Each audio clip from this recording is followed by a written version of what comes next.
Illustration.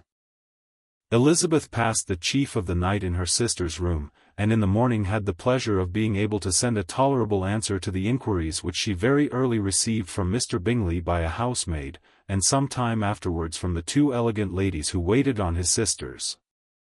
In spite of this amendment, however, she requested to have a note sent to Longbourn, desiring her mother to visit Jane, and form her own judgment of her situation. The note was immediately dispatched, and its contents as quickly complied with. Mrs. Bennet, accompanied by her two youngest girls, reached Netherfield soon after the family breakfast. Had she found Jane in any apparent danger, Mrs. Bennet would have been very miserable, but being satisfied on seeing her that her illness was not alarming, she had no wish of her recovering immediately, as her restoration to health would probably remove her from Netherfield. She would not listen, therefore, to her daughter's proposal of being carried home, neither did the apothecary, who arrived about the same time, think it at all advisable. After sitting a little while with Jane, on Miss Bingley's appearance and invitation, the mother and three daughters all attended her into the breakfast parlour. Bingley met them with hopes that Mrs. Bennet had not found Miss Bennet worse than she expected. "Indeed I have, sir," was her answer. "She is a great deal too ill to be moved. Mr. Jones says we must not think of moving her. We must trespass a little longer on your kindness." "Removed," cried Bingley. "It must not be thought of. My sister, I am sure, will not hear of her removal." "You may depend upon it, madam," said Miss Bingley, with cold civility, "that Miss Bennet shall receive every possible attention while she remains with us." Mrs. Bennet was profuse in her acknowledgments. "I am sure," she added, "if it was not for such good friends, I do not know what would become of her, for she is very ill indeed, and suffers a vast deal, though with the greatest patience in the world, which is always the way with her, for she has, without exception, the sweetest temper I ever met with. I often tell my other girls they are nothing to her. You have a sweet room here, Mr. Bingley, and a charming prospect over that gravel walk. I do not know a place in the country that is equal to Netherfield. You will not think of quitting it in a hurry, I hope, though you have but a short lease." "Whatever I do is done in a hurry," replied he, "and therefore if I should resolve to quit Netherfield, I should probably be off in 5 minutes. At present, however, I consider myself as quite fixed here." "That is exactly what I should have supposed of you," said Elizabeth.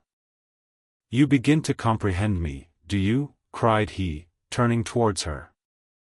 "Oh yes, I understand you perfectly. I wish I might take this for a compliment, but to be so easily seen through, I am afraid, is pitiful.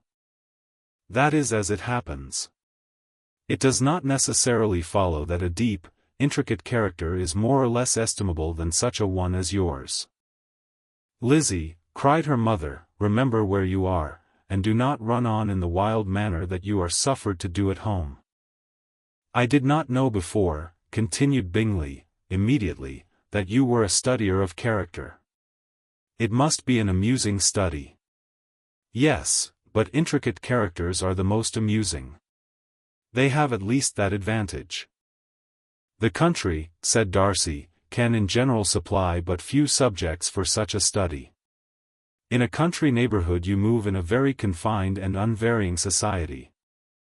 But people themselves alter so much, that there is something new to be observed in them forever." "Yes, indeed," cried Mrs. Bennet, offended by his manner of mentioning a country neighborhood. "I assure you there is quite as much of that going on in the country as in town."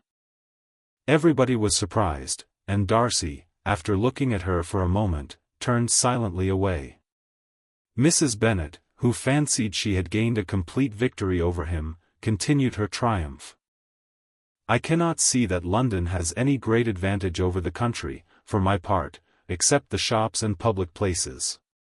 The country is a vast deal pleasanter, is not it, Mr. Bingley?" "When I am in the country," he replied, "I never wish to leave it, and when I am in town, it is pretty much the same. They have each their advantages, and I can be equally happy in either. That is because you have the right disposition. But that gentleman, looking at Darcy, seemed to think the country was nothing at all. Indeed, mamma, you are mistaken, said Elizabeth, blushing for her mother. You quite mistook Mr. Darcy. He only meant that there was not such a variety of people to be met with in the country as in town, which you must acknowledge to be true. Certainly, my dear, nobody said there were, but as to not meeting with many people in this neighborhood, I believe there are few neighborhoods larger. I know we dine with 24 families. Nothing but concern for Elizabeth could enable Bingley to keep his countenance. His sister was less delicate, and directed her eye towards Mr. Darcy with a very expressive smile. Elizabeth, for the sake of saying something that might turn her mother's thoughts, now asked her if Charlotte Lucas had been at Longbourn since her coming away. Yes, she called yesterday with her father. What an agreeable man Sir William is, Mr. Bingley is not he? So much the man of fashion. So genteel and so easy. He has always something to say to everybody. That is my idea of good breeding, and those persons who fancy themselves very important and never open their mouths quite mistake the matter. Did Charlotte dine with you? No, she would go home. I fancy she was wanted about the mince pies.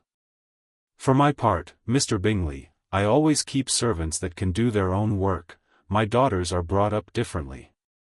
But everybody is to judge for themselves, and the Lucases are a very good sort of girls, I assure you.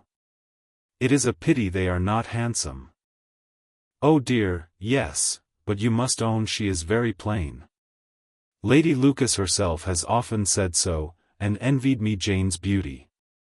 I do not like to boast of my own child, but to be sure, Jane one does not often see anybody better looking. It is what everybody says. I do not trust my own partiality. When she was only 15 there was a gentleman at my brother Gardiner's in town so much in love with her, that my sister-in-law was sure he would make her an offer before we came away. But, however, he did not. Perhaps he thought her too young. However, he wrote some verses on her, and very pretty they were. And so ended his affection, said Elizabeth, impatiently. There has been many a one, I fancy, overcome in the same way. I wonder who first discovered the efficacy of poetry in driving away love. I have been used to consider poetry as the food of love, said Darcy. Of a fine, stout, healthy love it may. Everything nourishes what is strong already. But if it be only a slight, thin sort of inclination, I am convinced that one good sonnet will starve it entirely away. Darcy only smiled, and the general pause which ensued made Elizabeth tremble lest her mother should be exposing herself again. She longed to speak, but could think of nothing to say, and after a short silence Mrs. Bennet began repeating her thanks to Mr. Bingley for his kindness to Jane, with an apology for troubling him also with Lizzie. Mr.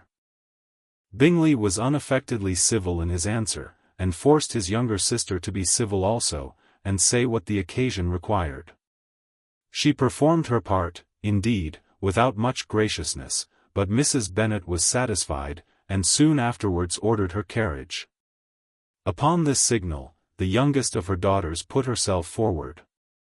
The two girls had been whispering to each other during the whole visit, and the result of it was, that the youngest should tax Mr. Bingley with having promised on his first coming into the country to give a ball at Netherfield.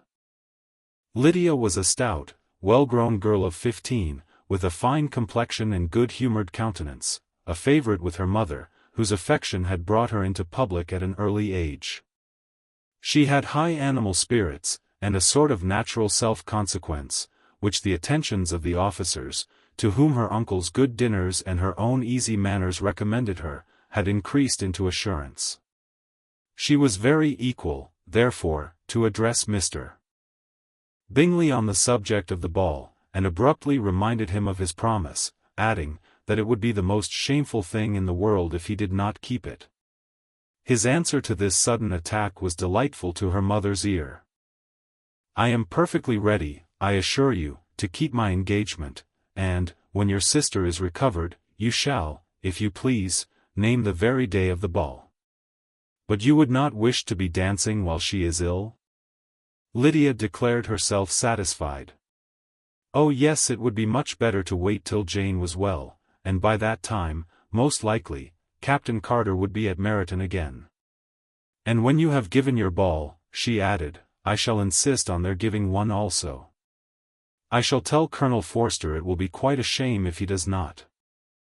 Mrs. Bennet and her daughters then departed, and Elizabeth returned instantly to Jane, leaving her own and her relations' behaviour to the remarks of the two ladies and Mr. Darcy, the latter of whom, however, could not be prevailed on to join in their censure of her, in spite of all Miss Bingley's witticisms on fine eyes. Illustration.